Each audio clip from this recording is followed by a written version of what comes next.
दोस्तों, क्या कभी आपके साथ ऐसा हुआ है कि आप कहीं गए हो और आपको लगे कि मैं यहाँ पे क्या कर रहा हूँ, क्यों आया हूँ? या फिर कोई ऐसी स्मेल जिससे कि आपको कोई टाइम या फिर जगह याद आ जाए? इस वीडियो में हम बात करेंगे मेमोरी के बारे में, याददाश्त के बारे में। Memory refers to the ability of the brain to remember things और to store and retrieve the information. ये सब कहाँ पे होता है? ब्रेन के अंदर। और जो ब्रेन के अंदर जो मेमोरी होती है वो सेरिब्रल कॉर्टेक्स में बनती है। Cerebral cortex is the outer layer of the cerebrum and this part of the brain that is also responsible for intelligence, language and consciousness. There are three different type of memories such as short term memories, long term memories and sensory memories. ये माना गया है कि ये जो तीनों तरह की मेमोरीज होती है इसमें न्यूरल नेटवर्क्स होता है और ये सेरेब्रल कॉर्टेक्स के डिफरेंट पार्ट्स में काम करता रहता है। सेंसरी मेमोरी जो होती है वो सबसे शॉर्टेस्ट टाइप ऑफ मेमोरी होती है। एक सेट ऑफ ऑर्गन होता है बॉडी में कि जो अपने एक ब्रेन को सिग्नल भेजता है और वो सिग्नल जो होते हैं वो ब्रीफली स्टोर्ड होते हैं ब्रेन के अंदर। वो वहाँ पे जाके अपना काम करते हैं और आपकी मेमोरी को बनाते हैं। ये लेकिन थोड़ी सी देर तक लास्ट करती है सेंसरी मेमोरी। जो शॉर्ट टर्म मेमोरी जो होती है ये sometimes called working memory. It has limited capacity so that the amount of stuff you remember has limited duration, less than 1 minute long. 1 minute से भी छोटा टाइम होता है।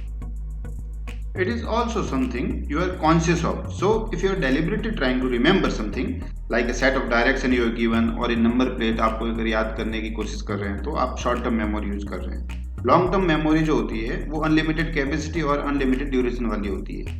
The information is permanently stored होती है ब्रेन के अंदर ये सारी, और ये मेमोरी जो होती है उनको आप रिवाइज करते रहते हैं बार बार। जैसे आप कोई साइकिल चला रहे हैं, सीख रहे हैं, या फिर आप कहीं पे कोई डायरेक्शन कहीं रास्ते पे जा रहे हैं तो आपको वो याद रहता है। आपको साइकिलिंग में जैसे कैसे पेडल लगाना है, कैसे आपको बैलेंस बनाना है, कैसे किस रास्ते पे जाना है, वो सब आपको याद रहता है। वो आपकी परमानेंट मेमोरी में जो लॉन्ग टर्म मेमोरी होती है वहाँ पे स्टोर रहता है। इसमें सेफ्टी रूल्स वगैरह, डायरेक्शन जो है, पेडलिंग है, बैलेंस वगैरह सब आपको याद रहते हैं। These all memories come together from different part of the brain. ये सारी जो मेमोरी होती है वो सारी अलग अलग पार्ट से आती है। So really it's better to think of our memory as a neural web connected together by lots of different pathways. बहुत सारे जो पाथवेज होते हैं वो आपस में जुड़े हुए रहते हैं, उसकी तरह से ये आपस में काम करता है। Sometimes scientist also propose that we forget things if we don't revisit memories. अगर अपन बार बार उसको अपन नहीं देखेंगे तो अपन उस चीज़ों को भूलते रहेंगे। क्यों? क्योंकि अपना ब्रेन सोचेगा कि we don't need them any more and override them with new information. तो forgetting thing is a normal part of the working of our brain.